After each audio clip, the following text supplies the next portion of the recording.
संजय सिंह के घर पर ईडी का छापा। ईडी ने छापेमारी के बाद संजय सिंह को किया गिरफ्तार। केजरीवाल सरकार की दिल्ली के युवाओं को शराब के नशे में डुबाने की थी चाल। आप नेता पर ईडी की कार्रवाई से केजरीवाल सदमे में। सिसोदिया के बाद अब संजय सिंह का अगला ठिकाना हो सकता है जेल। दिल्ली के सीएम और आप अध्यक्ष अरविंद केजरीवाल की पार्टी के भ्रष्टाचारी नेताओं के काले कारनामे सामने आ रहे हैं। वहीं पहले दिल्ली के पूर्व डिप्टी सीएम और शिक्षा मंत्री मनीष सिसोदिया की गिरफ्तारी का मामला सामने आया था।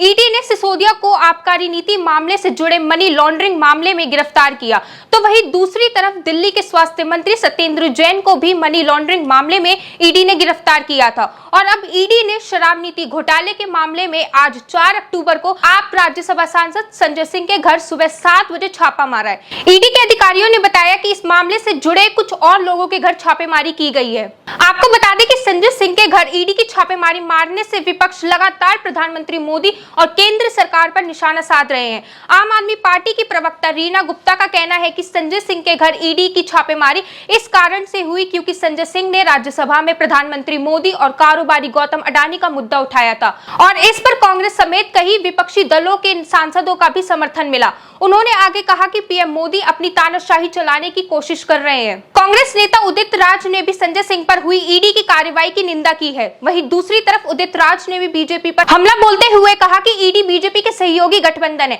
जिसने देश में तबाही मचाई हुई है। उन्होंने आगे कहा कि ईडी किसी भी केस का निपटारा नहीं करती, इस जांच एजेंसी का इस्तेमाल सिर्फ डराने के लिए हो रहा है। असम के सीएम हिमंत बिस्वा शर्मा और अजित पवार पर ईडी का केस बंद हो गया। झारखंड मुक्ति मोर्चा के नेता मनोज पांडे ने संजय सिंह पर हुई कार्रवाई पर कहा कि मोदी सरकार ईडी का इस्तेमाल विपक्ष की आवाज को दबाने का काम कर रही है। हमने संजय सिंह को देखा है, वे निर्भीक होकर पार्टी की आलोचना करते हैं, इसलिए उनको परेशान किया जा रहा है, लेकिन हमारी पार्टी और पूरा विपक्ष संजय सिंह के साथ है। मोदी सरकार के कार्यकाल में पत्रकारों के यहाँ छापा पड़ रहा है, तो वहीं आज विपक्षी नेता के यहाँ छापेमारी हुई है।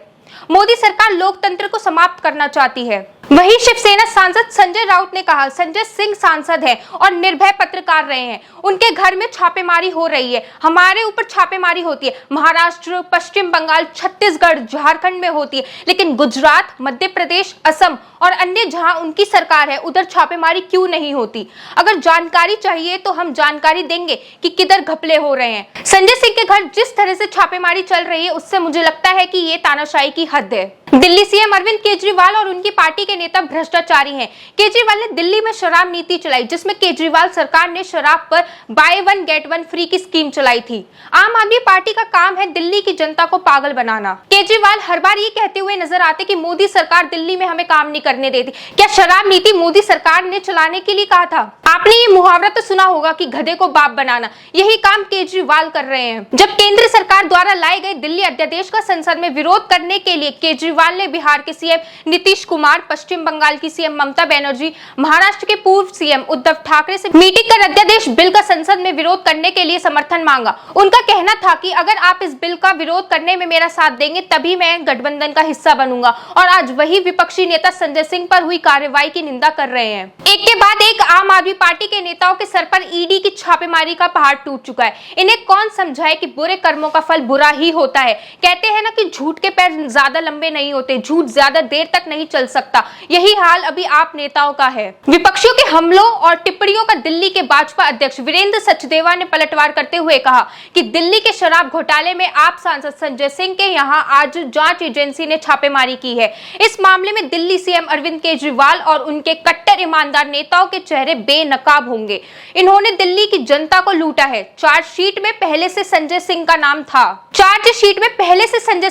था। बता दें कि दिल्ली आबकारी मामले में ही दिल्ली के पूर्व डिप्टी सीएम सिसोदिया पहले से ही जेल में बंद है और उनसे इस मामले की ईडी पूछताछ कर चुकी है। सिसोदिया की जमानत पर सुप्रीम कोर्ट की ओर से 15 दिसंबर को दोनों पक्षों के वकीलों के संयुक्त अनुरोध के बाद सुनवाई 4 अक्टूबर तक के लिए स्थगित कर दी गई। आज की रिपोर्ट में फिलहाल बस इतना ही।